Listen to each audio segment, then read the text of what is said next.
Hello नमस्कार दोस्तों, आप सभी का स्वागत है। अभी जो छत्तीसगढ़ आबकारी विभाग का आबकारी आरक्षक का जो 200 पदों के लिए भर्ती होना है, उसके बारे में मैं आप लोगों को विस्तृत जानकारी देने जा रहा हूं। अगर आप चैनल पे नए हैं तो प्लीज़ चैनल को सब्सक्राइब ज़रूर कर लीजिएगा। तो आप देख सकते हो, ये आबकारी विभाग का विभागीय नोटिफिकेशन है। इसमें स्पष्ट रूप से 200 पदों के लिए क्या था, आरक्षक पदों के लिए भर्ती होना है। तो आप देख सकते हो, ये 200 पदों के लिए आपका आबकारी आरक्षक पदों का भर्ती होना है, जिसमें ये तृतीय श्रेणी का कर्मचारी होते हैं। और इसमें अनारक्षित में 84 है और अनुसूचित जाति में 24 पोस्ट है, अनुसूचित जनजाति में 64 पोस्ट है और पिछड़ा वर्ग में आपका कितना पोस्ट है, 28 पोस्ट है। ठीक है, ये आपका कुल रिक्तों की वर्गवार संख्या है, जिसमें महिलाओं के लिए आरक्षित पद इसमें अनारक्षित में आपका 25 है और आपका अनुसूचित जनजाति में आपका 7 है और अनुसूचित जनजाति में आपका 19 है और अन्य पिछड़ा वर्ग में आपका 8 है। कुल रिक्तों में वर्गवार में से भूतपूर्व सैनिकों के लिए जो वर्गवार आरक्षित पद है, उसमें आप देख सकते हो अनारक्षित के लिए 8 है, अनुसूचित जाति के लिए 2 है, अनुसूचित जनजाति के लिए 6 है और अन्य पिछड़ा वर्ग के लिए आपका 2 है। कुल रिक्तों में दिव्यांगजन जो होते हैं उनके लिए अब इसमें क्या है, पोस्ट नहीं है। तो ये टोटल 200 पदों के लिए भर्ती होना है। उसमें पात्रता संबंधी शर्तें की बात करते हैं इसमें। तो पात्रता संबंधी शर्तें में सबसे पहले आप देखिए, प्रतियोगिता जो परीक्षा में सम्मिलित होने के लिए केवल वे पात्र होंगे जो निम्नलिखित अर्हताएँ रखते हैं। देखिए, सबसे पहले आपके पास न्यूनतम शैक्षणिक अर्हताएँ होना चाहिए 10+2। ठीक है, 10वीं 12वीं आप उत्तीर्ण हो तो आप इसके लिए पात्रता रखते हो क्वालिफिकेशन में। और जो शारीरिक अर्हताएँ हैं उसमें निम्नलिखित शारीरिक योग्यता पूर्ण करते हो। आपका जो फिजिकल रिक्वायरमेंट है उसमें आपको देखिए, ऊंचाई के लिए बोल रहा है सबसे पहले। तो ऊंचाई में आपका 167.5 सेंटीमीटर आपका किस में होना चाहिए, ST SC और आपका अनुसूचित जनजाति के भारतीयों के लिए ऊंचाई आपका 165 है। और ये 165 किसके लिए है, आपका OBC और अनारक्षित वर्गों के लिए है। 167.5 सेंटीमीटर आपके इसके लिए है, ये पुरुष में अनारक्षित और आपका OBC के लिए। और ST के लिए आपका क्या बोला गया है, ST वर्ग के लिए आपको, अनुसूचित जनजाति के लिए आपको 165 सेंटीमीटर हाइट होना चाहिए पुरुष वर्गों के लिए।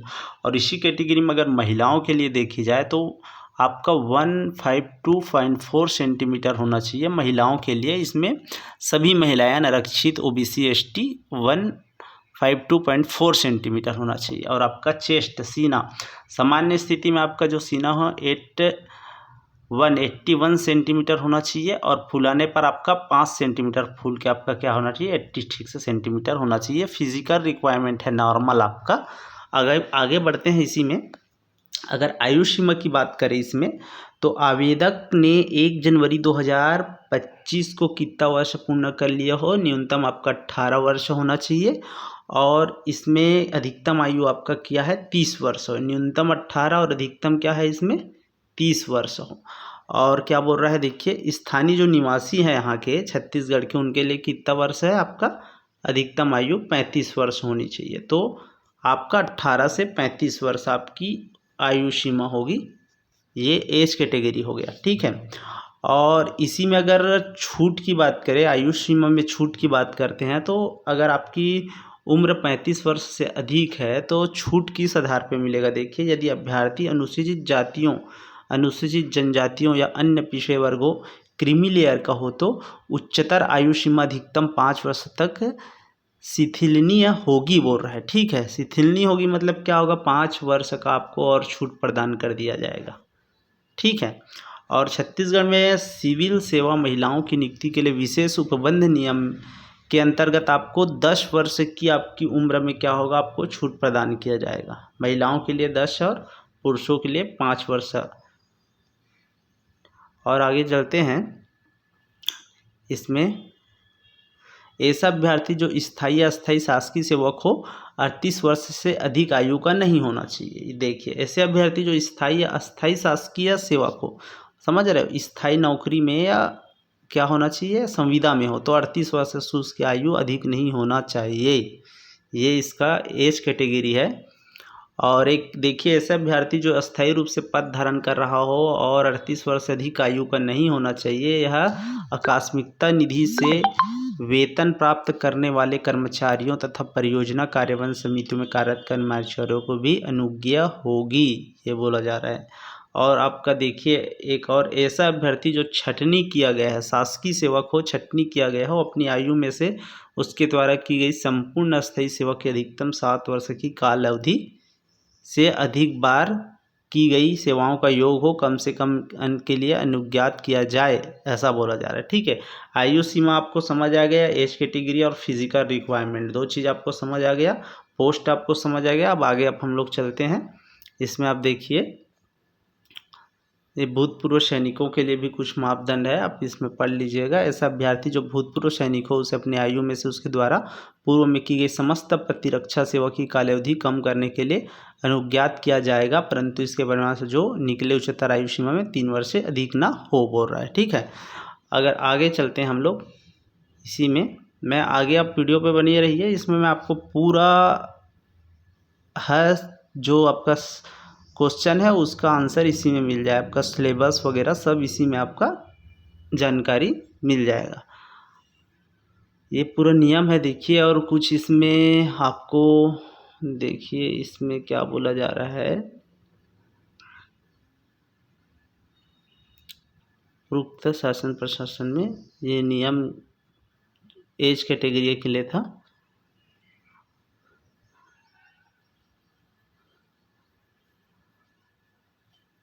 और आगे ये देखिए जो परीक्षा का आयोजन होना है, सबसे मेन चीज़ क्या है, परीक्षा का जो आयोजन होना है, तो परीक्षा का आयोजन होना है उसमें आप देखिए लिखित परीक्षा में से एक प्रश्न पत्र होगा, बोल रहा है। परीक्षा पद्धति कैसे होगा, पहला लिखित परीक्षा में एक प्रश्न पत्र होगा, प्रश्न पत्र में कुल 100 अंकों का होगा, बोल रहा है। प्रश्न पत्र कुल 100 अंकों का होगा। सबसे पहले कितने अंकों का, 100 अंकों का होगा। प्रत्येक प्रश्न के लिए 1 अंक दिया जाएगा और सभी प्रश्न कैसे होंगे, वस्तुनिष्ठ और बहुविकल्पी होंगे। 4 ऑप्शन आपको दिए जाएंगे, उसमें आपको टिक मारना है और समस्त प्रश्न हायर सेकेंडरी स्तर से पूछे जाएंगे। और परीक्षा की जो अवधि है वो कितने घंटे का होगा, 2 घंटे का होगा।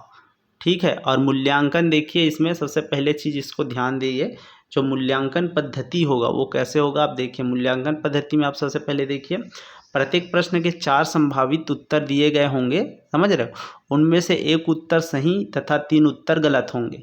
प्रत्येक प्रश्न का सही उत्तर अंकित करने पर कितना अंक दिया जाएगा, 1 अंक दिया जाएगा। और गलत अथवा एक से अधिक उत्तर अंकित करने पर आपको ऋणात्मक अंक का प्रावधान होगा।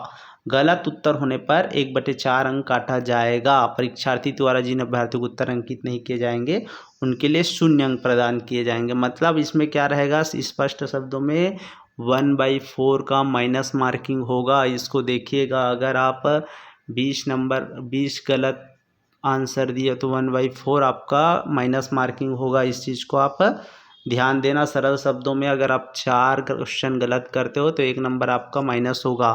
ठीक है, 1/4।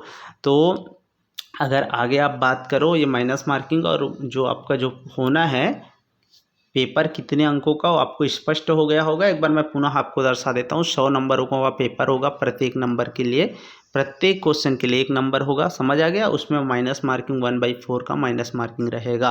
अब इसमें सिलेबस की बात करते हैं। परीक्षा जो पाठ्यक्रम होगा, मेन चीज़ क्या होता है, सिलेबस, पाठ्यक्रम, इसी के आधार पर आपको पढ़ना है। तो सामान्य अध्ययन में देखिए आपका सबसे पहले भारत का इतिहास एवं भारत का स्वतंत्रता आंदोलन, ठीक है, भारत के सीजी उससे आएगा भारत का इतिहास और भारत का स्वतंत्रता आंदोलन। दूसरा भारत का भौतिक, सामाजिक, आर्थिक, भूगोल।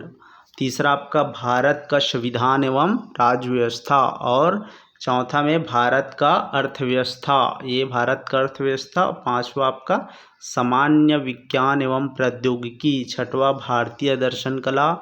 सातवां समसामयिक घटनाएं एवं खेल कूद। समसामयिक मतलब करंट अफेयर्स और आपका खेल कूद। ये कितने नंबरों का होगा? टोटल 33 प्रश्न, 33 अंकों के लिए होगा, ध्यान देंगे। भारत इंडियन जीके आपका 33 नंबर का होगा।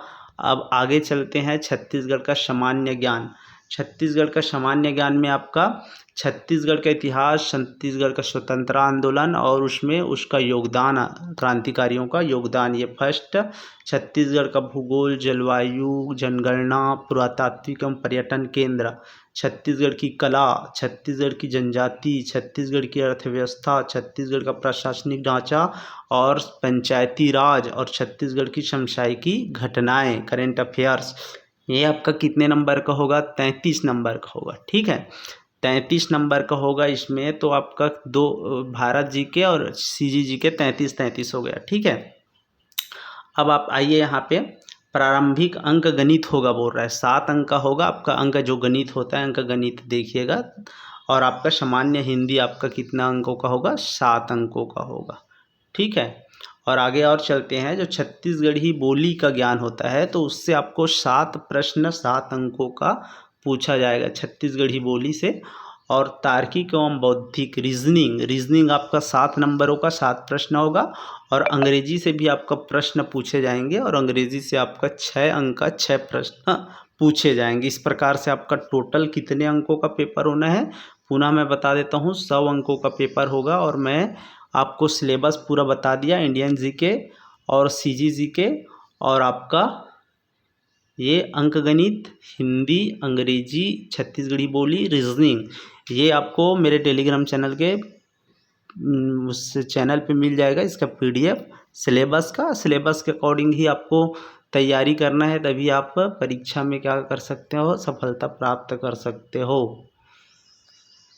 ये आपका हो गया पूरा। अब देखिए, इसमें महत्वपूर्ण में कुछ और टिप दिया है, इसमें क्या बोल रहे हैं। और ये देख, कौन लेगा पेपर? सबसे पहले ये सीजी व्यापम लेगा ना, इसका भी आप जान लो। सीजी व्यापम आपको क्या करेगा? इसका एग्ज़ाम लेगा। और एग्ज़ाम कब होगा? परीक्षा कैलेंडर आपको पता है कब होगा, मैं उसका भी जानकारी दे देता हूँ, आगे बने रहिए कब होगा। लेकिन इसमें महत्वपूर्ण टिप में देखिए क्या बोला जा रहा है, परिवर्तन हो सकता है, पदों में परिवर्तन हो सकता है, ऐसा बोला जा रहा है। पद बढ़ सकते हैं, घट सकते हैं, उस पर आप ध्यान मत दीजिए, अपना तैयारी रखिए। और ये देखिए, ये क्या बोल रहा है, विस्तृत विज्ञापन पाठ्यक्रम योग्यता ऑनलाइन आवेदन परीक्षा की समय जानकारी आपकी परीक्षा व्यापम की वेबसाइट पर क्या हो उपलब्ध होगा, बोल रहा है। होगा धीरे से सभी चीज़ का, कब से फॉर्म भरना है स्टार्ट होगा। परीक्षा की तिथि इसका आ गया है, लेकिन अभी कब से इसका परीक्षा फॉर्म भरना है वो अभी नोटिफिकेशन जारी नहीं हुआ है। मैं कब एग्ज़ाम होगा उसको मैं आपको बता रहा हूँ आगे। अब देखिए, आरक्षण का लाभ केवल छत्तीसगढ़ के मूल निवासियों की प्राप्त होगा, बोल रहा है, ठीक है। और ये पंजीकृत डाक एवं स्पीड के माध्यम से भेजना आवेदन मान्य नहीं किए जाएंगे। इसका जो फॉर्म भरना है ऑनलाइन के माध्यम से सीजी व्यापम पे अपडेट होगा। आप चैनल को सब्सक्राइब करके रखिएगा, जब भी आपका फॉर्म स्टार्ट होगा मैं आपको अपडेट कर दूंगा। और पेपर कब होगा इसका? दोस्तों ये देख सकते हो आप, ये आपका जो व्यापम द्वारा परीक्षा कैलेंडर जारी हुआ था अभी हाल ही में 2025 में, उसका जानकारी है। इसमें देखिएगा, आपका जो आबकारी आरक्षक है इसका यहाँ पे आप देख सकते हो, जो आबकारी आयुक्त छत्तीसगढ़ 19वां नंबर पे आप देखिए, यहाँ पे 19वां नंबर पे देखिए, आबकारी आयुक्त छत्तीसगढ़, आबकारी आरक्षक। पहले से ये क्या था, परीक्षा कैलेंडर में अपडेट था। और इसकी जो परीक्षा की तिथि कब है, अभी 27/7/2025 इसकी परीक्षा की तिथि है। कब होना है आबकारी आरक्षक का पेपर? दिमाग में बैठा ले, 27 7वां महीना 2025 में। अभी आपके पास बहुत टाइम है, आप अभी अच्छे से तैयारी करते रहिए। आबकारी आरक्षक क्या होता है, मैं सामान्य शब्दों में आपको थोड़ा सा जानकारी दे देता हूँ। आबकारी आरक्षक जो वाइन शॉप होते हैं छत्तीसगढ़ में, जितने वाइन शॉप संचालित है, ठीक है, दारू भट्टी, सीधा हिंदी शब्द में क्या है, वाइन शॉप, दारू भट्टी जो संचालित होता है, उसमें आप आबकारी आरक्षक के पद पे हो तो क्या होगा, आपको वहाँ पे कुछ कार्य रहते हैं चेकिंग वगैरह का, वहाँ पे आपको करना पड़ता है। और दूसरा जो अवैध शराब की जो बिक्री होती है उस पर रोक लगाना रहता है। जैसे ग्रामीणों में दारू बनता है उसमें पाबंदी लगाना, और या अवैध रूप से जो बेच रहे हैं, जैसे कि अवैध रूप से कोई शराब बेच रहा है जिसे कोचिया वगैरह बोलते हैं, तो उसमें क्या करना है, आपको रोक लगाना है। और उसी का इसमें काम रहता है। सबसे अच्छा नौकरी है, पुलिस से भी अच्छा नौकरी है, और पेमेंट भी वैसी आपका पुलिस आरक्षक के ही समकक्ष होता है। ज़्यादा वर्कलोड नहीं रहता, बढ़िया काम है ये। आपको सेम वही वर्दी और वो सब चीज़ रहेगा, आप आबकारी आरक्षक कहलाओगे। और धीरे से इसमें आपका प्रमोशन भी होता है। आपका काम और आपका जो आगे की वर्क पीरियड के हिसाब से आपका आबकारी आरक्षक से आप जैसे पुलिस में हवलदार होते हैं वैसे आप आगे प्रमोट होते जाओगे। एसआई एएसआई ऐसे बनते बनते आप ऊपर जा सकते हो, और ये एक अच्छा जॉब है। तो इसमें ज़्यादा आपको वर्कलोड नहीं होता। मैं पहले भी बताया छत्तीसगढ़ में क्या है, जो वाइन शॉप संचालित होते हैं, दुकान संचालित होते हैं, दारू भट्टी, वहाँ पे आपका कुछ वर्क रहता है चेकिंग वगैरह का। आप उस दुकान में जाओगे, कुछ अवैध तो कुछ हो नहीं रहा है वो देखना रहता है। और दूसरा ग्रामीणों में अवैध रूप से जो शराब बिक्री होती है उस पर रोक लगाना। और दूसरा चीज़ आपका क्या रहता है, उसमें जो ग्रामीणों में शराब बनती है उसको भी चेकिंग करना, प्रतिबंध लगाना, यही सब चीज़ आबकारी आरक्षक का कार्य होता है। दोस्तों, अगर आपको किसी प्रकार से और डाउट या जानकारी चाहिए तो वीडियो के कमेंट बॉक्स में कमेंट करिएगा। मेरे से जितना हो सके मैं आपके सवालों का जवाब देने का कोशिश करूंगा। और आपसे निवेदन है, अगर आप चैनल पर नए हैं तो प्लीज़ चैनल को सब्सक्राइब और वीडियो को लाइक ज़रूर करिएगा। Thank you.